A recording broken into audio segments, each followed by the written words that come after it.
Generally, because these guys are making an emotional purchase, we can say, once they have finished satisfying themselves, they will often go ahead straight away and cancel the subscription. And of course, there are like things that you can put in place to reduce the cancellation rate, but regardless, it's an extremely high cancellation rate. If we look at some other like recurring income businesses, like it's generally 30 to 40% on OnlyFans, which would be considered an extremely high churn rate in any other subscription-based business, which is why there's always a lot of emphasis on constantly bringing in new customers. The other point, like I always find, is it's much, much better to be like completely honest and completely transparent with the models from day one, explaining to them like the OnlyFans really has a compounding effect. Like you're not going to become rich over, there's no way that we can make you like a millionaire overnight, even if things go very well on, like the best that I've ever done with launching an OnlyFans model was in the first few days, we had her doing about $500 per day.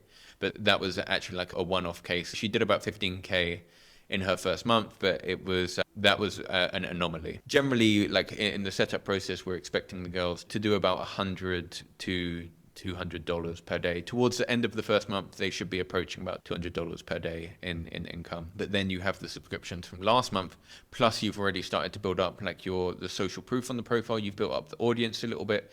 It's starting to look like a more credible OnlyFans account, and that is why we see such astronomical growth when you compare like the month-on-month activity on OnlyFans. In terms of I don't know, some other like kind of rumors and stuff to go over as well. So yeah, number one, the thing that I see like all the time, do not focus on having the best looking girl, focus on having the most committed girl. You want the models who are very committed to creating content, they're hardworking, they're not lazy, they're in it for the long term, because that is where the money is made. The money is made as if the girl is committed for 6 months, a year, 2 years. That is where you're going to start pulling in like the crazy income. So look for long-term committed women rather than like a 10 out of 10 supermodel who has like multiple sugar daddies on the side and is occupied with like multiple other ventures. She's just not able to give at least in my experience, like the full-on attention that is needed in this opportunity. So yeah, look for like the hard-working girls that are really committed to OnlyFans, and you'll see like much higher income compared to going for just like the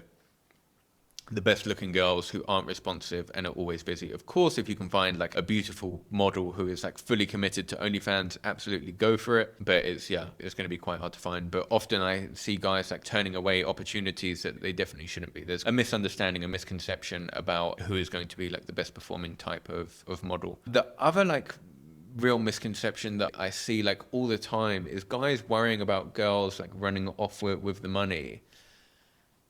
And because the OnlyFans account is in their name, and we're like linking, so we like have a contract with all of our models, but we've never actually had a situation where we had to enforce the contract with any of our girls, because they can see that we are okay. So another point to make, sorry, just before going on to that.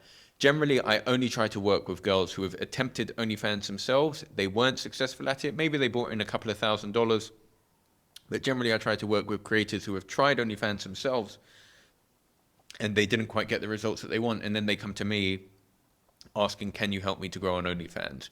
And the reason that I love that is because they never question our value. They know that they're not able to do it themselves and that it's not easy to grow an OnlyFans profile. So they're fully aware of the value that we bring to the table. Whereas if you start working with a new creator who has never done OnlyFans before, and you start growing her account very quickly, she thinks it's very easy to do, and she thinks, oh, I can just go and do this myself, which it isn't the case, and they will fail.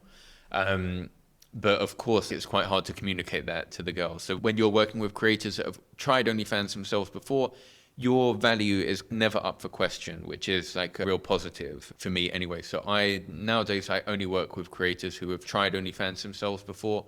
And yeah, I hear a lot of like guys who are like worried about, oh, what if the girl runs off with the money? And I've never had it happen. As long as you're delivering value and keep bringing in new customers and you're growing the OnlyFans account, there's no sense in the girl running away anywhere. You're growing the profile for them. And there's such a high cancellation, such a high churn rate.